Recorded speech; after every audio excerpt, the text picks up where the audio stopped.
President of the United States Army, and a grateful nation. Please accept this flag as a symbol of our appreciation for your loved one's honorable and faithful service. Thank you.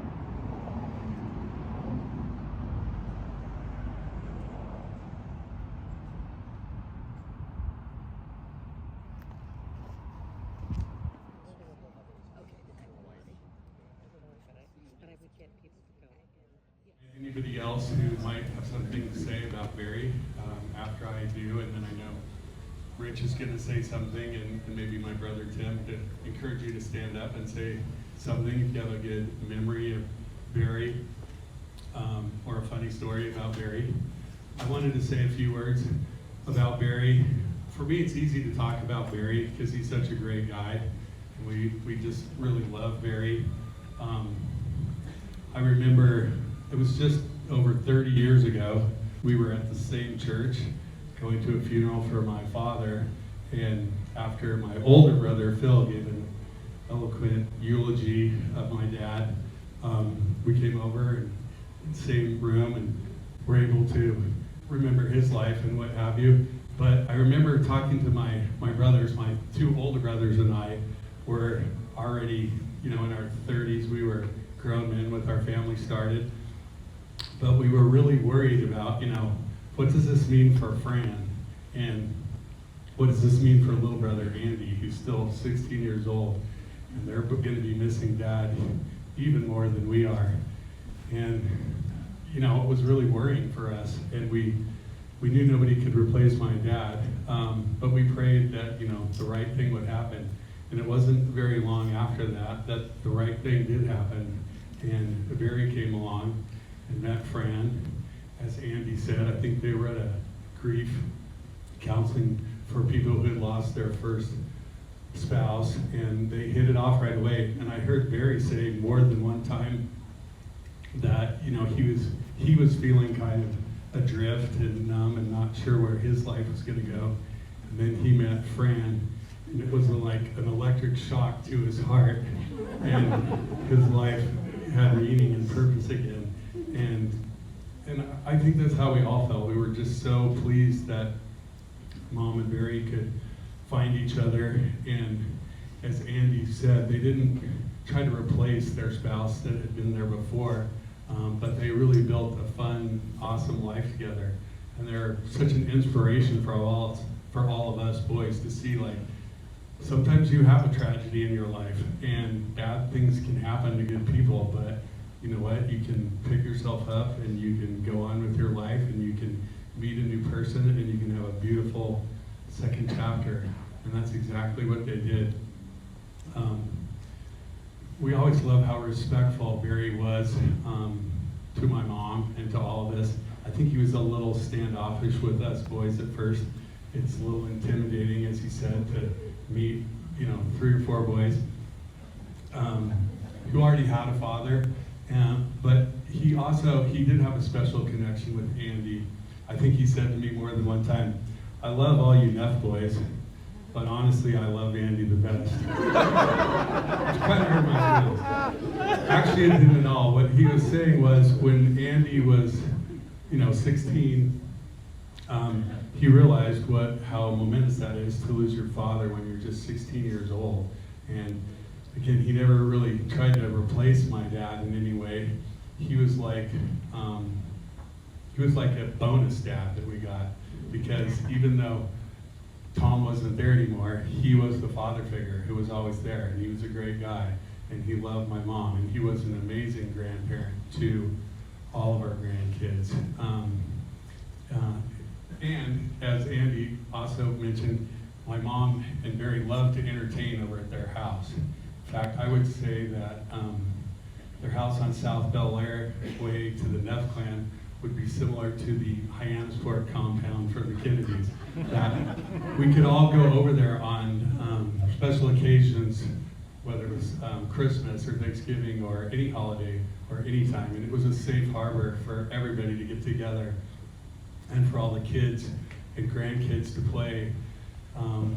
And Barry was funny, because you'd come over there and he was so excited to see everybody. He had a twinkle in his eye, whether he was carving the turkey or putting out the drinks. and Barry liked to get drink. He liked to get brandy Manhattan. He liked the Pisco Sour. He liked to get a glass of wine or a beer. But a funny memory I have is when, I think it was Thanksgiving, a lot of the grandkids were downstairs, and they were kicking the soccer ball up and down the hallway. And Barry came down there and he said, and he did embrace technology, he loved technology, and he had like the largest Sony Trinitron. It was like an 80-inch TV before flat screens. This thing weighed like 500 pounds.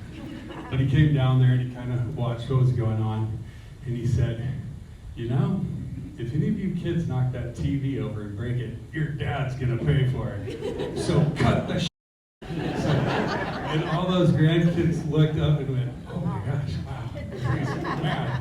And then he put a smile back on his face and he went back upstairs. And holidays were so fun at their house because we'd have these lovely family dinners, and Barry did like to break into a poem or a verse or a funny story. And he had a lot of good ones too, because he was very well traveled, very worldly wise, just a super smart guy.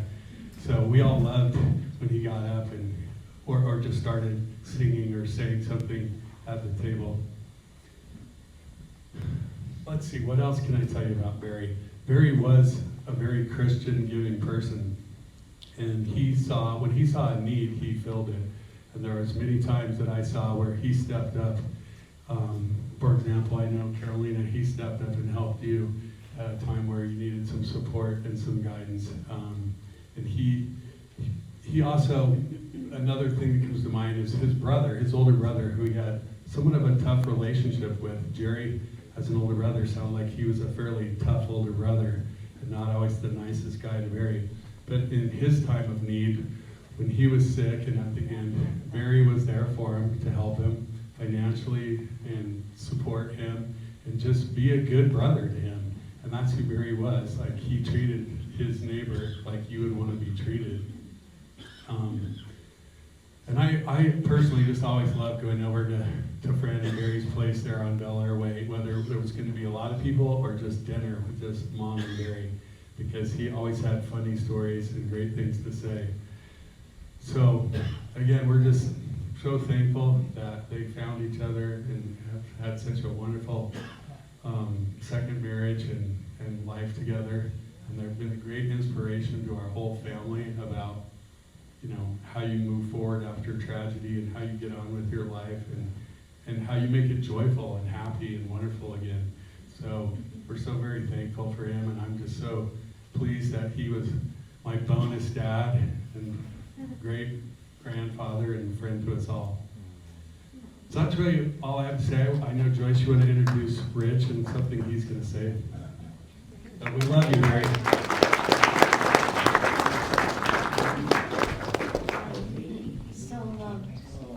He so loved the Neff family, and the Neff boy is so proud of him. Listen, I've been thinking about heaven. I mean, you probably could tell. And I asked my husband, who is a dramatist, to give us a picture of what it's like, at least one of the pictures from Scripture. So he's going to portray the Apostle John, who's come back after seeing heaven.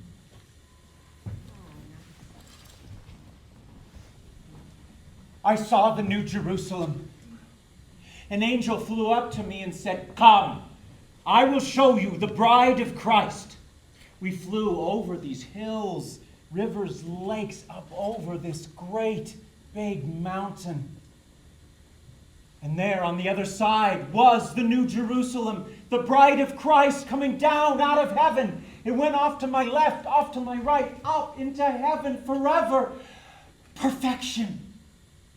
And it sparkled just like a diamond. I didn't have that word when I was writing the Revelation, but that's exactly what it looked like.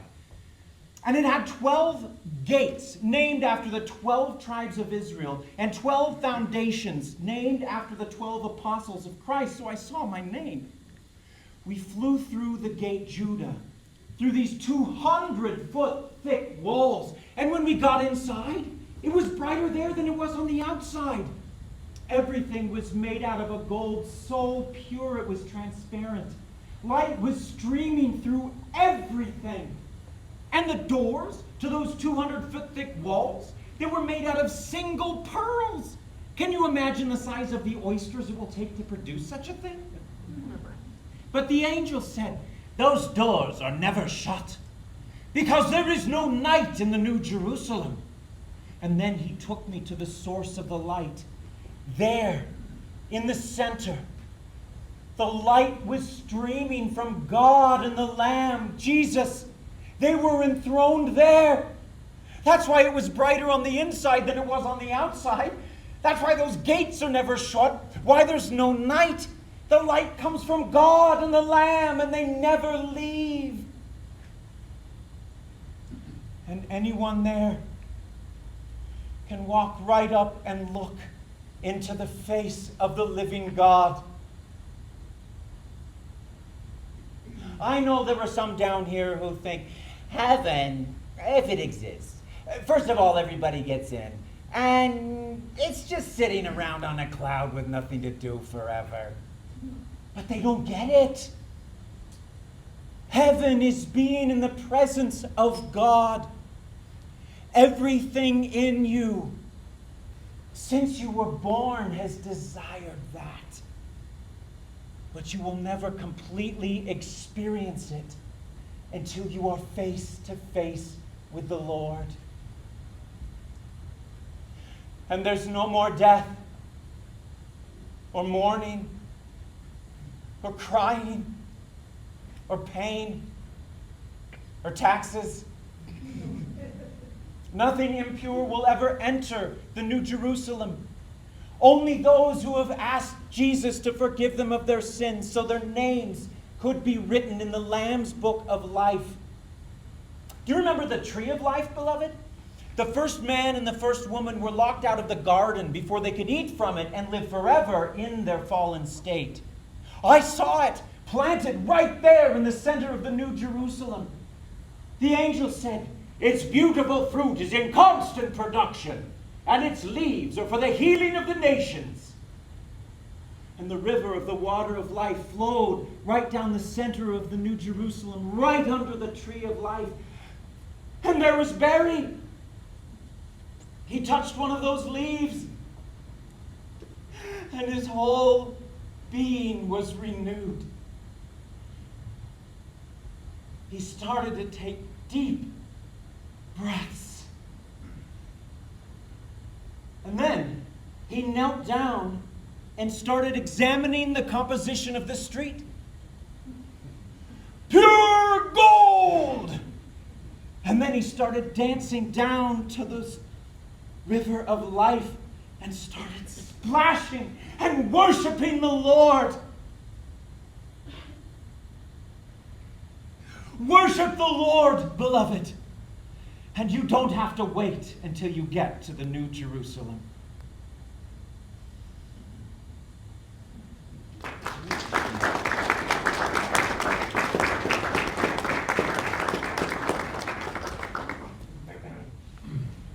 Well, if Barry was here now, I can just hear him over here whispering in my ear, Tim, are you really dumb enough to try to follow a drama case to come over here?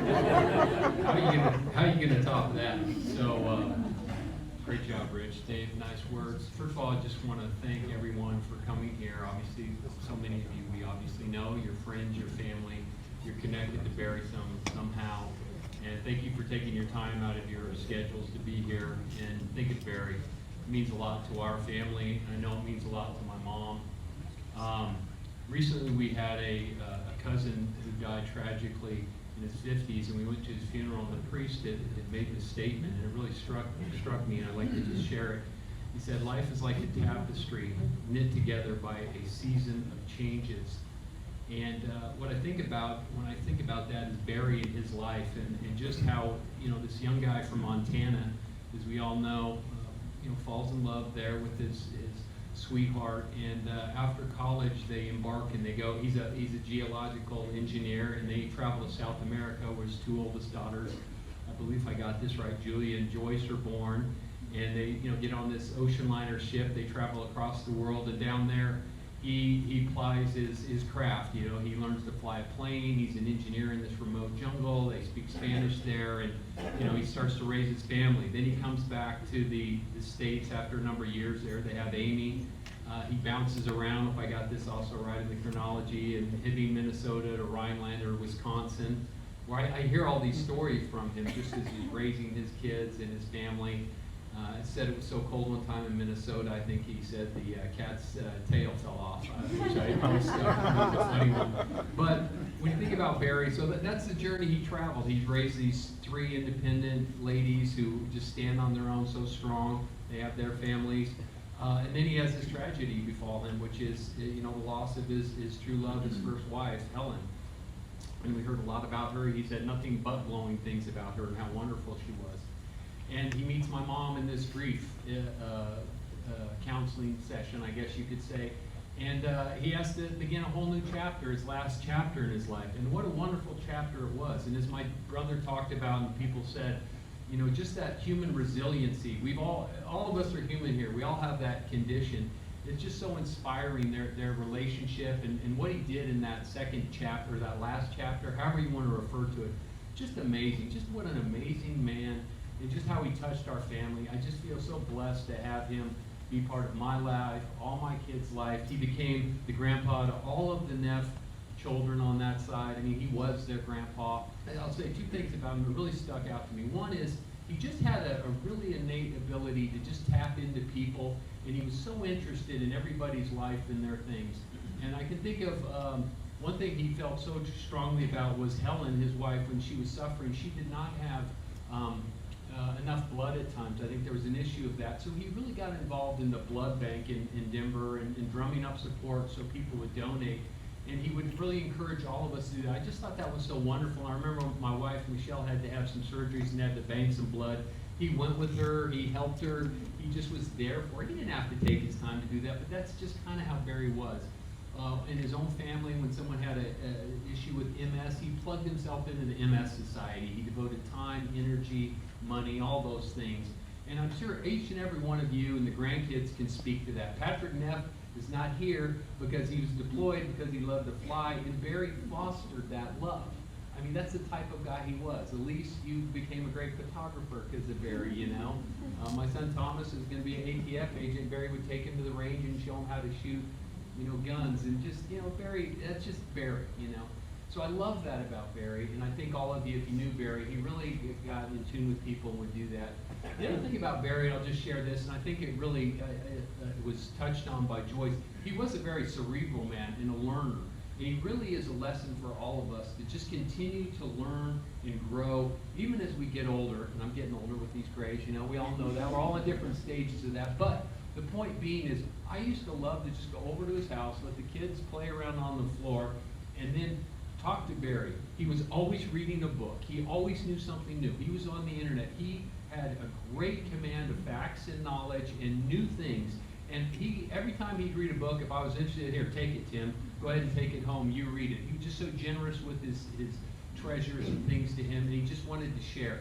And so I always, and speak about the technology. I won't go into that because it was touched on, but the point is, the man embraced change.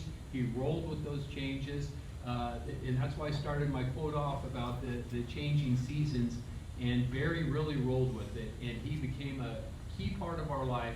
I'm so happy that he got to spend all that time with my mom. They traveled, he took such good care of my mother, cared so much for her, everything he did. I just have nothing but the greatest memories and admiration for him. So I appreciate your indulgence to give me this time to just share my heart about how meaningful Barry was to me. I'm sure each of you have similar feelings, but again, thank you for coming out, and may Barry rest in peace, and again, thank you so much for your time.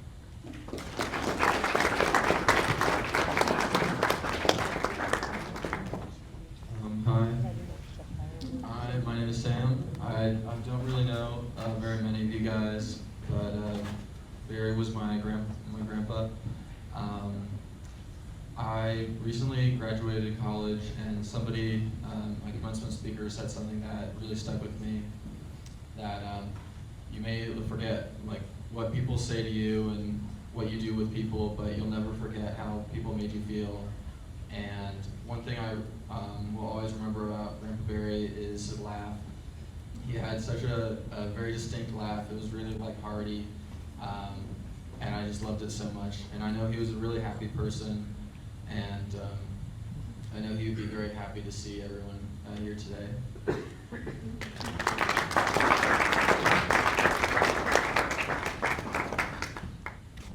My dad gave me a little push to get up here, so it's hard to speak after everyone spoke so well. I'm going to try not to get choked up, but like Uncle Tim said, Papa Barry was the only grandpa that we knew here in this life. And he was such an amazing guy. I often think that you should model your life after people that you admire, and my Papa Barry and Grandma Fran are people that I've just always admired so much. Their marriage, the way that they loved others, the way that they hosted all of us, it's just always been an inspiration and something that I strive for in my own life. And I actually had the pleasure of living with Fran and Barry for a little bit after college, which was such a special time for me. One funny story I can remember is when they loved to watch American Ninja Warrior together on Fridays. So one Friday I was like, yeah, let's do it. Let's watch American Ninja Warrior. We hung out together, we laughed. We were talking about one of my friends in the university that she went to, and they were both convinced the university was in a different town. And so Fran pulled out her book to try to see where the university was, and Barry pulled out his iPad, and you could tell they were racing to see who would figure out which town this university was in. And I think Barry won with Google on his side. But I'll just never forget living with them. He got on me about my laundry, but he also loved me and fed me, and he would always call me the coffee thief because he had a coffee pot the size of a cup, and I would pour it into mine and it'd be gone. And he said, you took my coffee. I'm like, we might need a bigger pot now that I'm here. But anyways, I have nothing but good things and good memories to say about him. He loved us all so, so much, every last one of us. And I just pray that his soul is